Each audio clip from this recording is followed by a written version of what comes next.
Going on. Moving on, the Ethics and Anti-Corruption Commission has organized a key workshop on fighting graft this morning in a Nairobi hotel. Top officials of the anti-graft body, including Chairperson Eliud Wabukala, Twali Mbarak, as well as Public Service Cabinet Secretary Professor Margaret Kobia are attending. Let's cross over and listen in. And liabilities, or as well, sometimes we call wealth declaration, we have noted that we have issues. And quite a number of commissions don't have these systems. And it is out of that the team being led by one of the director here, Lucy Kinuthi, I think Lucy should stand. You've done a very good job. We cannot just come and take a credit here when we know that the whole thing was done by Lucy. Lucy has done a lot of things. Her directorate, these are the silent warriors. It's like a football team. People talk of the scorers, but you have the defenders there who nobody knows them, and those are the guys who make the team to be strong. Because if you have weak defense, what happens? You'll be defeated. So Lucy is a defender for the commission in terms of processes, ethics, and leadership, and they're the ones who came with this generic, and we are here to validate. And the best way to validate this thing is through the endorsement by the highest authority. And that is why today we have Madam Shebesh here, Honorable Shebesh, so that people know that this thing is a government thing. It is no longer an EACC project. So the EACC is pleased to welcome you all in this workshop for the validation of administrative procedures for declaration of income, assets, and liabilities. We thank you for coming. You can see the turnout is very good. And we are delighted that this workshop comes at a critical time when the EACC, together with other agencies, is intensifying the anti-corruption effort in response to increasing public clamor for accountability in the public service. We are looking at preventive as a very big mechanism in fighting corruption. As outlined by the head of state during the State of the Nation address last week, it is the resolve of the government that corruption is an evil and that all Kenyans must unite and fight it. On our part as a commission, we are on top of this discourse and will continue implementing appropriate mechanism to make corrupt practices a very risk and expensive venture. So you can steal, but we will follow you slowly. When you go on retirement, you'll be having cases with us. You'll employ very expensive lawyers. You know, corruption case, I don't think those lawyers are small timer, they're big timer. So we'll make your life very uncomfortable. And we are aware that even as we intensify these efforts of prevention and deterrence, the corrupt are very innovative and will always attempt to fight back. The Commission will, however, remain steadfast and will at no time succumb to any fear, blackmail, and negative profiling of the organization. Part of the scheming that you normally hear, that people come and say, hii watu bure, EACC, iwe disbanded, haifanyi kazi. These people wanakula pesa bure. These people are not working.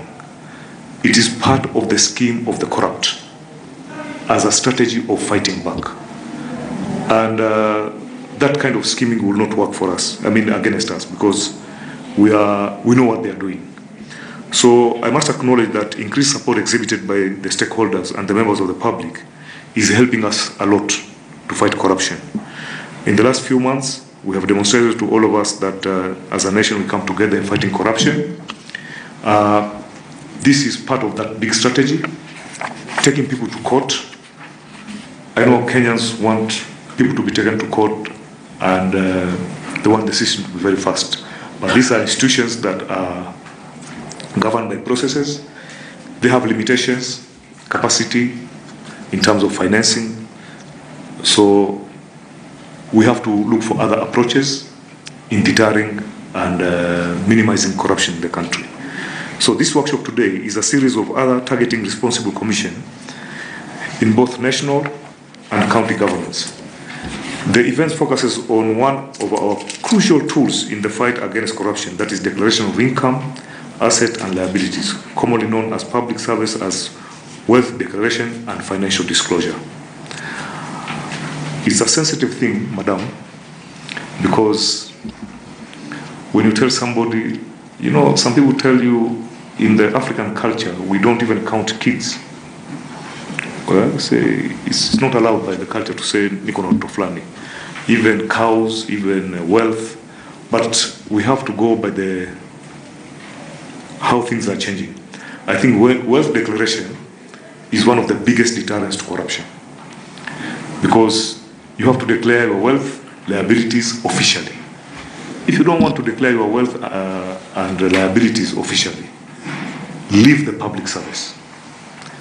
Forget being a state officer. Kwenda kuwa na shambago, kupanda ndizi, fuga ngombe, nobody will bother with you.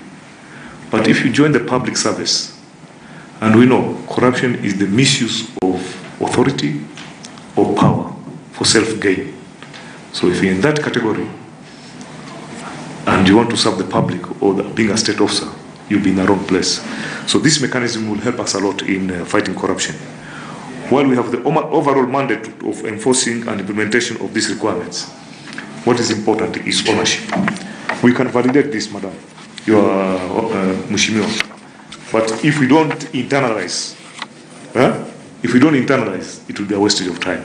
So let us start these things so that by the time some of us retire, you can sit down and tell your child or grandkid, you see this system, we are the ones who started this 20 years ago, 25 years ago, and you take pride that you have contributed in the fight against corruption in one way or another.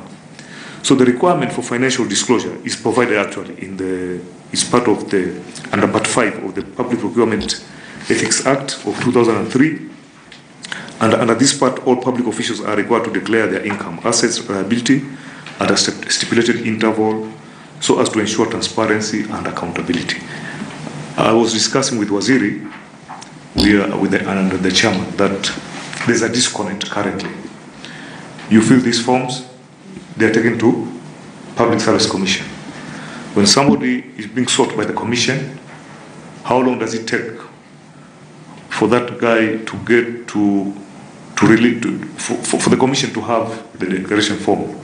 Just because he has gone to court, barring the commission. We have case examples, we don't want to mention names. So the commission, you find for 1 year, its legal officers are busy in court, not to start dealing with you, but how to get your forms. We can't move that way. We need a better system. So the law requires that before the public officers are required to make their respective financial disclosure, their respective responsible commissions must have developed administrative procedures for administration of the declaration of process. Now this is what is lacking. And today we are here to validate that. You can see the gap. It was not there. And human beings naturally, they take advantage of loopholes. Even in your own house, if you leave for safari and you do not put some rules, you'll be told that the kids maybe over the weekend they slept at 3 a.m. They were watching a movie throughout.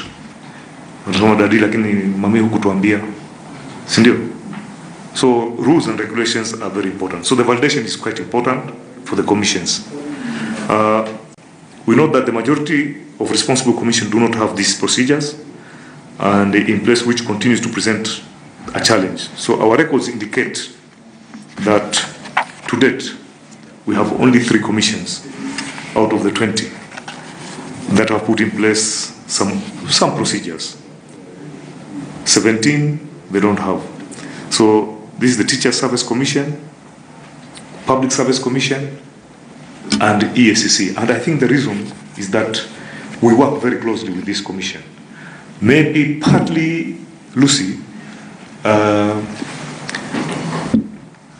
being a newcomer in the commission, I think, you know, the public, when you mention EACC, what does it mean? If you go to EACC, media and whatever, what do they have in mind? Umenda kuandika statement. Huh? Yeah? You see? So, commission themselves and the staff, they are a little bit, we need to be a little bit public friendly, and we should try to tell our colleagues and counterparts in the public service that they are part of us. It's not we and them. EACC CEO